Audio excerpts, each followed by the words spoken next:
an article he recently wrote, Why the Eagles Need to Re-Sign Quarterback Sam Bradford at All Costs. So Casey Joyner, the football scientist, is with us. Casey, how you doing on this President's Day? Hey, great. How are you guys? I'm doing good, thank you. Scott Grayson here sitting in for Mike Gill and Josh Hennig joining us as well. So Casey, let me start with that article you wrote. Why the Eagles need to re-sign quarterback Sam Bradford at all costs. I know you have so many good metrics you look at to tell you certain things, the analytics. I'm with you. I think the Eagles' best bet is to have him back, but tell me why you think the Eagles need to bring him back at all costs.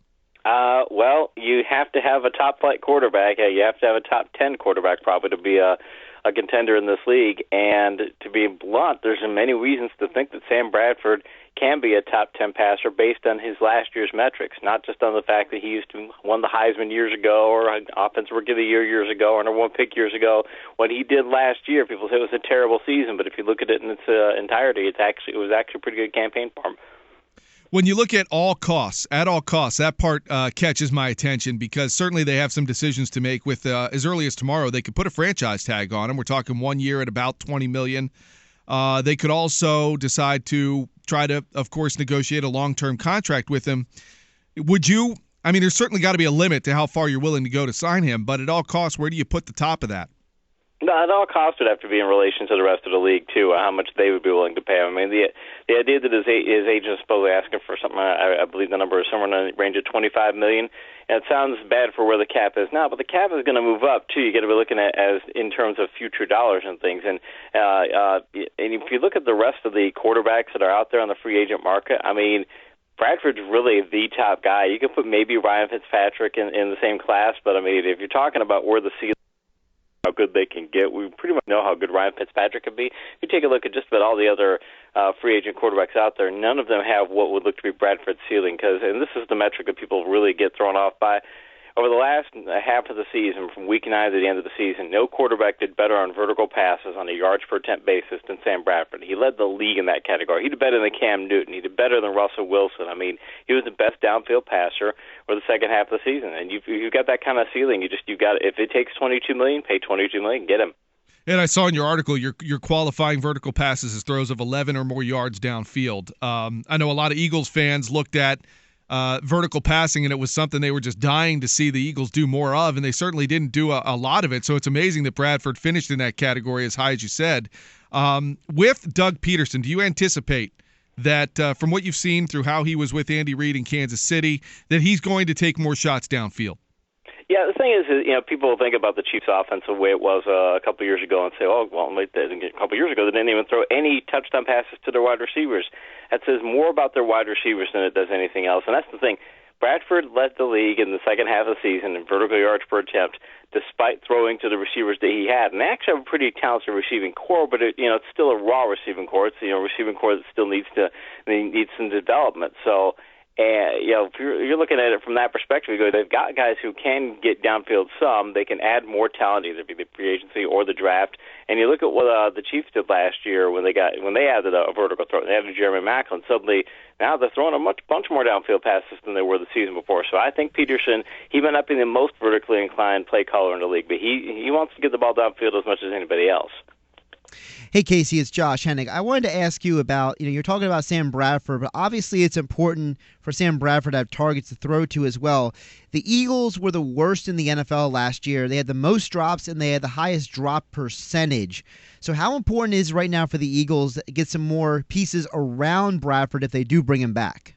Yeah, and part of that, some of the drops would be on Bradford's accuracy because he didn't have the most accurate season last year. I will grant that, although some of that might have been, shaking off some of the rust he had, too. I mean, he hadn't been playing since 2013, so he can help improve that in some ways. But, yeah, I mean, the thing is wide receiving depth is so – there's a good quality number of receivers in the draft, and there are some good free agents they could pick up, too. But I still think that they've got enough talent on their current roster but they need to develop that talent. We're getting so used to receivers coming into the league and just becoming great starters, week 1 or season 1 of their, rookie campaign. Suddenly we're doing it great. And it used to be just a couple, 3 years ago that you have to wait 3 years before receivers started to hit their stride. And I think the Eagles have guys who fit into that category. So I have a feeling that if they keep working with their talent and keep everything in place and and that's why it's important to keep Bradford too, keep some consistency with the personnel, I have a feeling you'd see a lot better performance out of these receivers.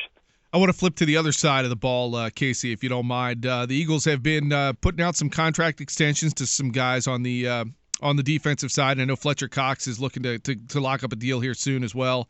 When you look at that defense under Jim Schwartz, I'm getting pretty excited about the way Schwartz likes to be aggressive. Can you kind of give me some stats that say that through what you've seen under Jim Schwartz in the past as a defensive guy with what the Eagles have on their team, that say that this defense could potentially be one of the better ones in the league? Yeah, the thing is, he does want to be aggressive, and he is going to want to. He's going to want to ball hawk, and he's going to want to pass rush. He's going to want to make a lot of big plays. And the Eagles, over the past few years, they did better last year. The Eagles actually improved tremendously in one area, which was how many touchdowns they gave up in blown coverages. I believe the number they had last year was 2, and the season before had been like 8. I mean, they were doing a lot better job of being where they were supposed to be. So if you get that type of defense, a defense that's going to not make those type of errors, and you combine it with the aggressiveness that Schwartz will bring to the table, and you also get better personnel fits, because last year it was one of the big things of the Eagles that he didn't have great personnel fits on defense, or guys who were playing in positions you wonder why in the world they're playing in those positions. You start to do that, and I don't think Schwartz will have that problem. You start to get the players in the right places. I have a feeling that they're going to be able to, they get a lot of turnovers and get the kind of big play defense that they got used to, say, under Jim Johnson. When you look at where the Eagles are on defense as well, obviously Malcolm Jenkins plays a big role of some of those blown coverages that you were talking about, of locking some of that down. I think obviously they did have better play out of their corners. Walter Thurmond is an interesting free agent here that the Eagles have to try to decide if they're going to get back or not. Tell me a little bit about what you see out of him and whether or not the Eagles should bring him back. He's better safety than he was a cornerback. He had looked good at cornerback a couple years before, but that was part of the system around him and things.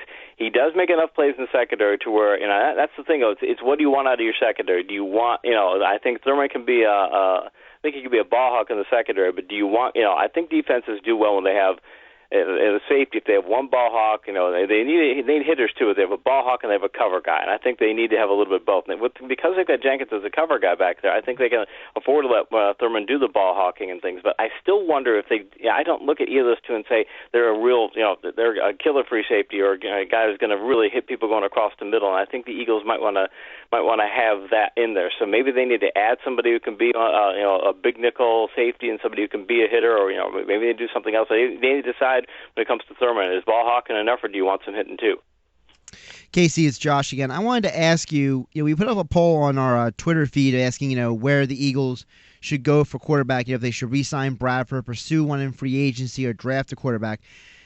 Just as an overall football thought, in your experience, is it better for teams to build their teams, whether it's the primary positions like quarterback or others, through the draft, or re-sign and go through free agency?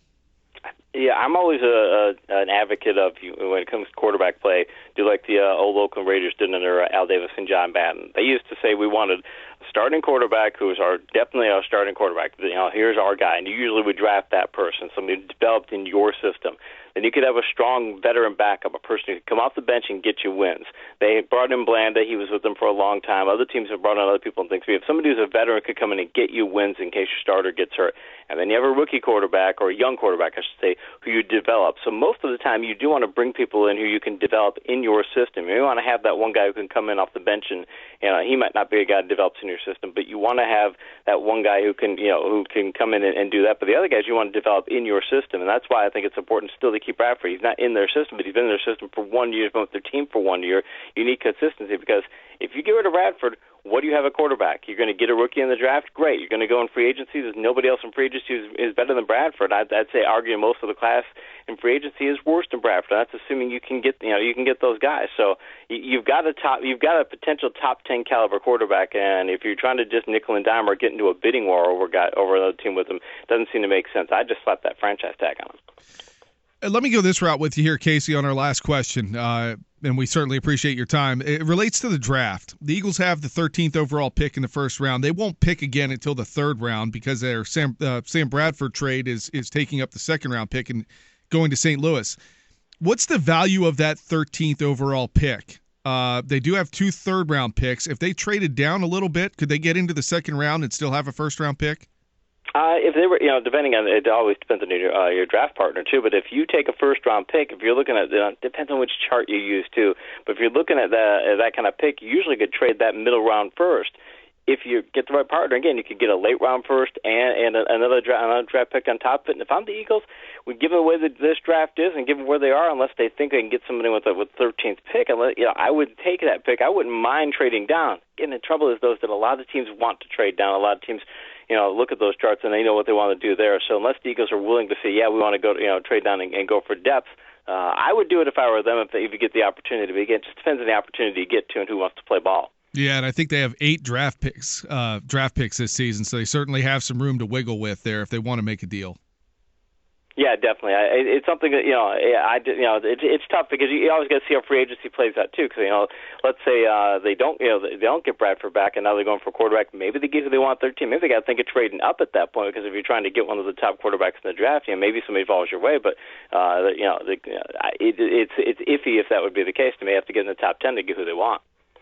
All right, as always, Casey Joyner, we appreciate your time. He's Casey Joyner of ESPN.com, the football scientist as he's known. I hope you enjoy the rest of your President's Day.